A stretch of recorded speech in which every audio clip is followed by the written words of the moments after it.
All right, what is going on, guys? It's Darian. Today, I'm very excited to announce a new series I'm going to be doing called Asset Creators, as you can see by the name of it. And essentially, what I'm going to be doing, these first couple episodes, unfortunately, aren't going to be able to be recorded live because I just got back from Colombia and there's an issue with my Wi-Fi, so they have to come and fix it. But moving forward, after the Wi-Fi is fixed, I'll be going live every single day, doing these episodes, interviewing, experts in the space, sharing what I'm learning about, marketing as a solo service business owner, what I know, and just a lot of stuff involving, getting clients online, marketing yourself online, and client acquisition. So it's going to be really cool. And of course, as you can tell by the name, Asset Creator, it's going to be about becoming this asset creator. And so this episode 1, you can see is named Why You Need to Be an Asset Creator. So I'm going to go explain what that is, how to do it, things like that. It's going to be really cool. This is going to evolve as I go. I don't exactly know what it's going to look like. I'm just really excited, and I didn't want to waste any more days until the Wi-Fi got fixed. So with that being said, welcome, and let's just get right into episode 1, which is why you need to be an asset creator. So you can see here, I'm going to break it down because I think it's important if we're going to talk about it to know what it actually is and what it means. So very simply put, an asset creator is just a creator with high leverage, premium positioning, and who magnetizes instead of chases their clients. That's what these assets are going to do, and I'm going to explain what I mean by assets. I'm going to explain everything, but just understand that it's high leverage, high positioning. You magnetize, you don't chase, right? No cold outreach, no content treadmill, which I'm going to explain as well. Just people coming to you, high leverage, all that fun stuff. So before we move forward, of course, we want to talk about what is an asset? What does that mean, right? So an asset is something, what does that mean when we're talking about the online space, right? Not finances and stuff like that. So an asset is you create it once and it creates you 10x value, right? And it appreciates over time. So of course, I'm going to get into examples of it, but what I mean by this is, let's say if you create a YouTube video, right? You create a YouTube video, and in 5 years from now, it could still be getting you traffic, still be getting you clients. That is an asset. Whereas the content that you create, especially on platforms like LinkedIn, things like that, you create it the next day, it could be buried in the algorithm, right? It could be gone. And it's just kind of a treadmill is why I'm calling it the content treadmill, because you're just constantly having to come up with new ideas, post daily, which you're still going to do, but under this system, you're going to do it at a very high leverage, in a high leverage way. Right? And so we want to create assets that appreciate over time, which means the value, they can either gain value or still bring you value after you create them once. So really important distinction there. You're not just creating these assets every single day, struggling to be on this treadmill. You're creating very valuable assets. There's 3 core assets that we're going to talk about in a minute. And those are going to be what really set the foundation for you as an asset creator, okay? The problems with being a regular content creator are the content treadmill. I've already kind of hinted at that, which is low leverage. So every single day you're having to constantly come up with new ideas and new angles and all that stuff. There's no appreciation over time. So kind of like I mentioned, you post and 3 days, it's just buried in the algo. Yes, I know old posts do still come up, but there's not as nearly as much traffic as when you post it the day of, right? And there's nothing that works for you while you sleep. So once again, like I kind of mentioned the YouTube video, people can, see that, watch that while you're sleeping. A lead magnet, something people can see, consume while you're sleeping. A blog, newsletters, things like that. So we're going to get into more examples of it, but I really wanted to understand or set the foundation so you could understand what an asset creator actually is, why you need to become one, and why it's so important, because it's high leverage, the premium positioning, and you're going to magnetize. You're going to bring people and clients to you instead of having to cold DM and live in the DMs and always chasing clients. So really important. And throughout this, this show, I'm going to constantly be, coming up with different ways to explain this for you so you can really understand and drill it into your mind.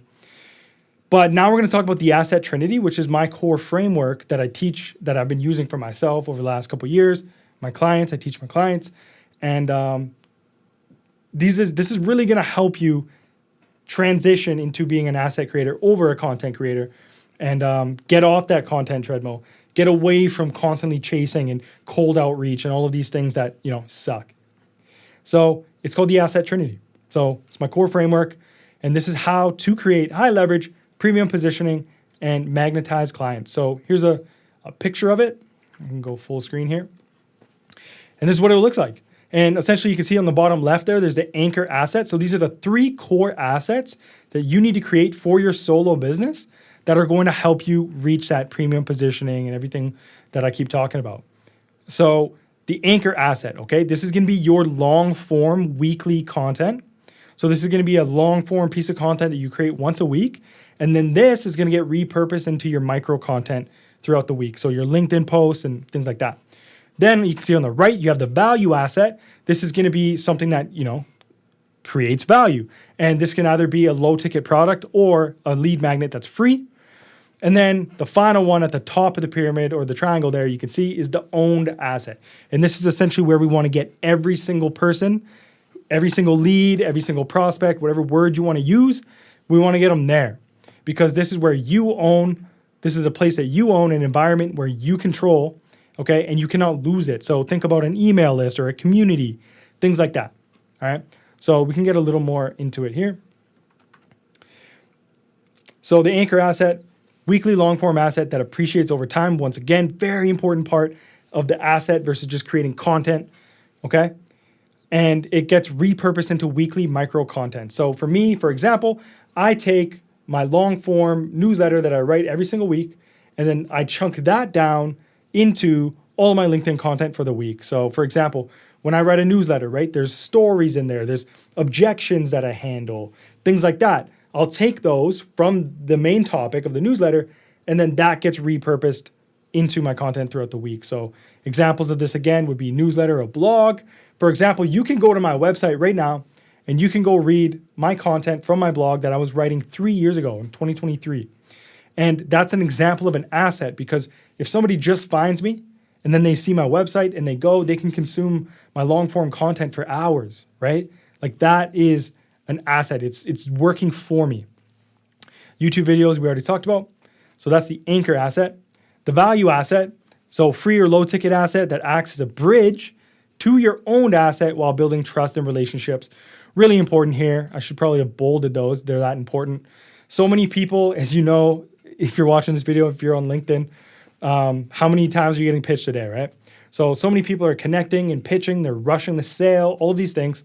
And this value asset is going to be really important for you to A, differentiate yourself from the people who are just trying to, rush a sale and do cold outreach and all these things.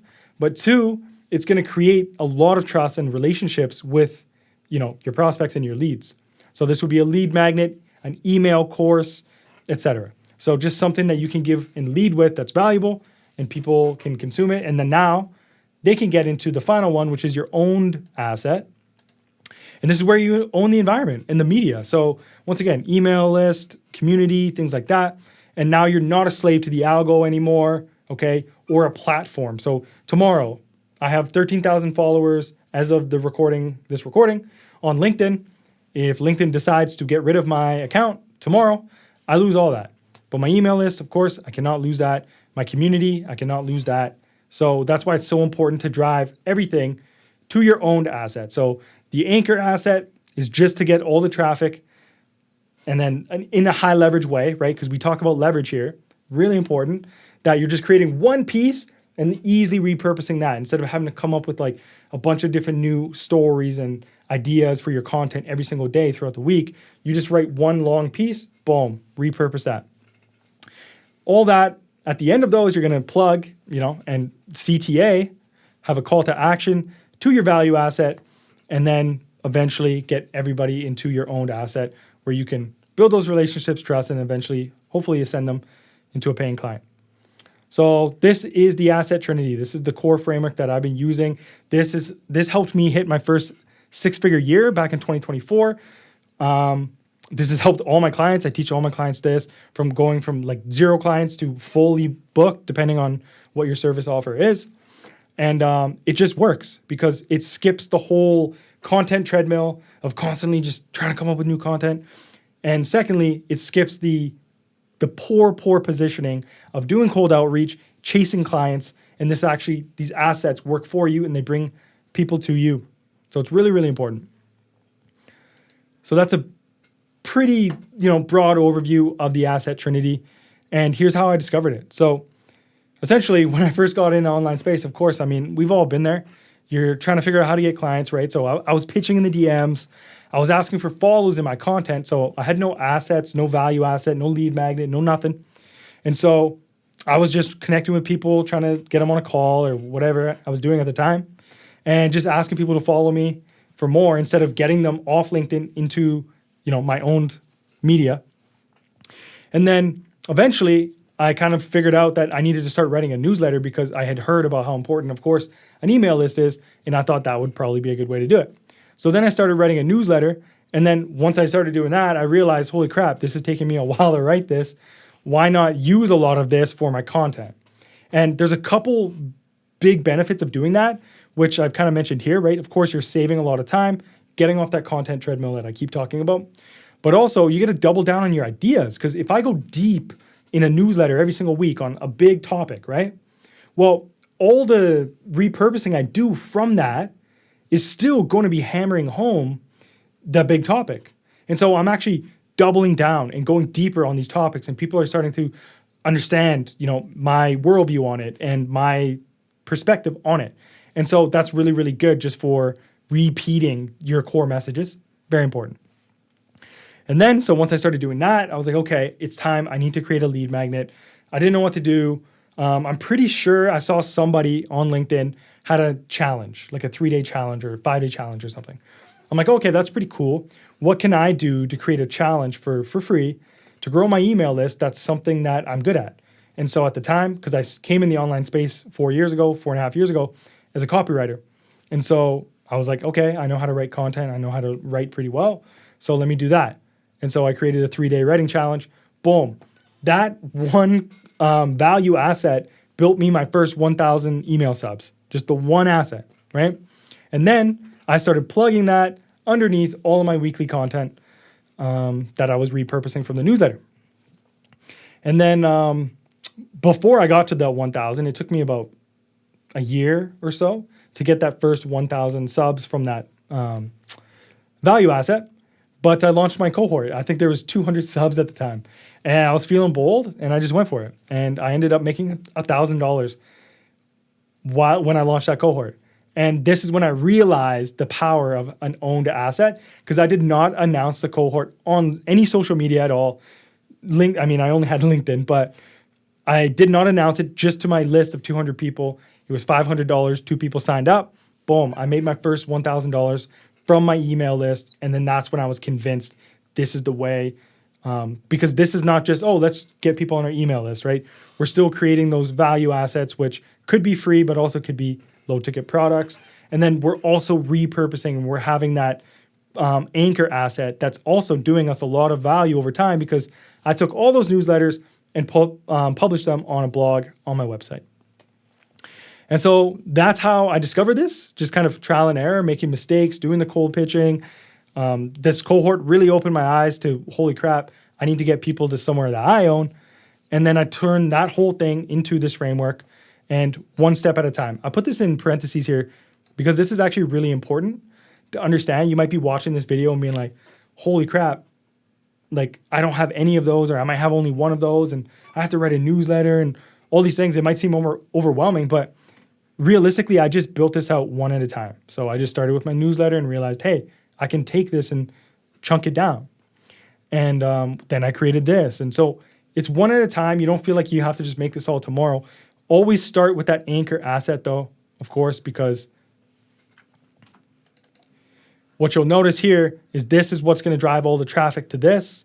You can also do DMs and stuff. And once again, not cold pitching, but that's a little bit out of the scope of this. I'm going to talk about that in a later episode of how to actually DM people the right way, build relationships there, and then get them into your value asset, not selling them in the DMs, okay? Building relationships, getting them here. Trust me, it's a little bit longer of a sales cycle, but it's going to drastically change your positioning and just improve your client flow more than you can expect.